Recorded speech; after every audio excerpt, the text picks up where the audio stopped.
Hi, and welcome to this week's episode.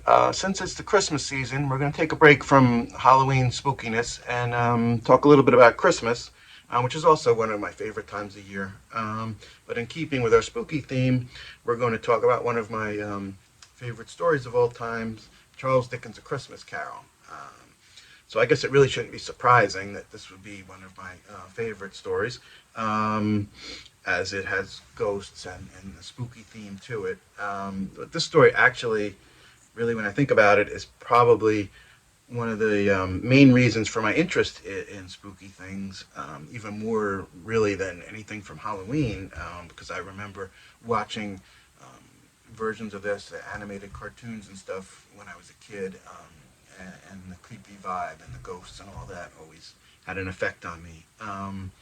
So for those of you who don't really know or haven't really,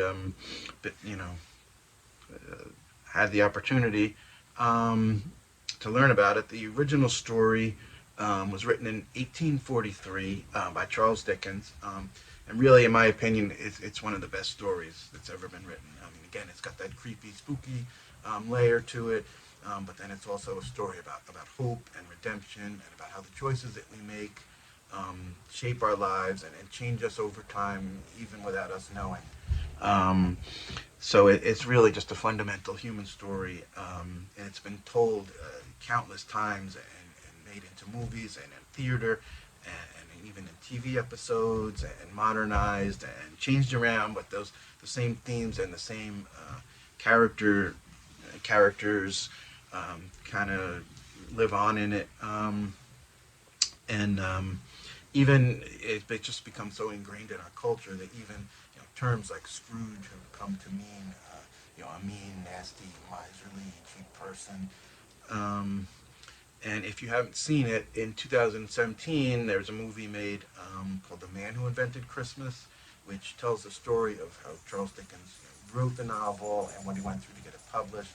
And then in that you really see and they really show how a lot of the Christmas traditions that we have um, really go back to this movie, not to the movie, but to the book and to the story itself, and um, and how really they started with Charles Dickens and this story, and that's available if you're interested in watching it on Stars and on Hulu, if you have one of those, or you can rent it on Amazon or Apple TV. So, like I said, there's been so many versions of this story that you can't possibly, talk about all of them. I'm going to talk about four that really were meaningful to me. And the first being the 1984 version, starring George C. Scott as Scrooge. Now this was the version I would watch in those years when I was a teenager, young adult. Every year it would be on, or then later on I got the videotape and I would watch it every year. So it really became part of Christmas to me, and the George C. Scott in there was amazing as Scrooge. And I really, in thinking about it, it would probably be really a difficult role to play, because you have to be convincing at the beginning as this, the mean, miserly, unhappy, unpleasant man, and then also be just as convincing in the end, when he finds redemption and becomes happy and giving. And I think George C. Scott does that really well. And even the supporting actors in this movie really portray the roles well, and really, in my mind, most of them have become definitive images of what I think of when you think of a lot of the characters, like Bob Cratchit, or the ghosts of Christmas Present in the past, excuse me, or the future. Um, if you haven't seen that version, I'd recommend go check it out. It's available on YouTube or Amazon Prime and other places you can rent it or watch it.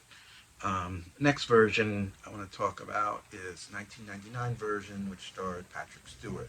I'm a big Star Trek fan and a big Patrick Stewart fan, so right off the bat, when I heard about this version, I knew I would like it and it would be well done, and it is. His performance also is great. He's convincing again as both the mean Scrooge and the reformed Scrooge at the end, and of course the fact that he's British and has this amazing accent and voice. Obviously really helps. I think to play the role and to fill the part. Also, this version is pretty spooky, and the lighting and the gloom of it, and how it portrays the Victorian era London, I think, is really important and key. And also, again, kind of goes back to the Halloween theme of those times. How ingrained they are in Halloween as well as Christmas. How the two are connected.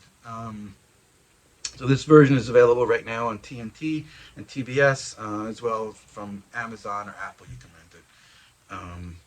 So the next version I want to talk about is Disney's A Christmas Carol from 2009, which is an animated version and stars Jim Carrey.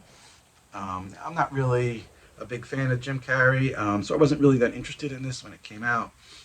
But when I watched it, it's actually a really good version. It's very true to the story. It has some scenes that you don't often see in a lot of adaptations, which I like. I appreciate that. The artwork in it is really good.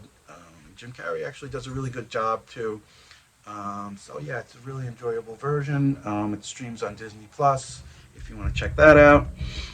And the last version I want to talk about might be kind of a surprise, but it's A Muppets A Christmas Carol. Now I admit it, I'm a huge Muppets fan. I grew up with the Muppets, and I just think their humor and satire and the stories they do is really great. So I just watched this one again the other day for the first time in a few years, and I was really impressed with it. It stars Michael Caine as Scrooge, and everybody else in there is Muppets, as the Muppet stories typically do. And of course, since it's the Muppets, they don't take anything too seriously. It's all in good fun,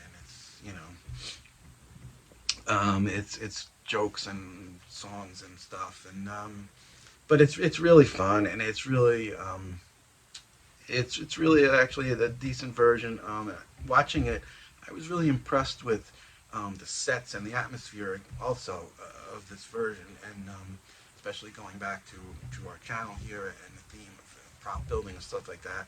You can kind of look at it and imagine, what they did to make these sets and the buildings and everything, and to set that atmosphere, and the effort that they put into it is really impressive. So it's a lot of fun. It's also available on Disney Plus. Yeah, so that's it for this week. So if you're looking for a little spookiness into your holiday season, like I always am, definitely go check out one of these versions or all these versions if you can, and be great if you comment on them. Leave me a comment or what you think about these versions. If there's something I missed you think is also an important version or meant something to you, I'd love to hear about it. And that's it. And thanks. And have a great New Year. We'll see you again in the New Year with some more Halloween stuff. Okay, thanks.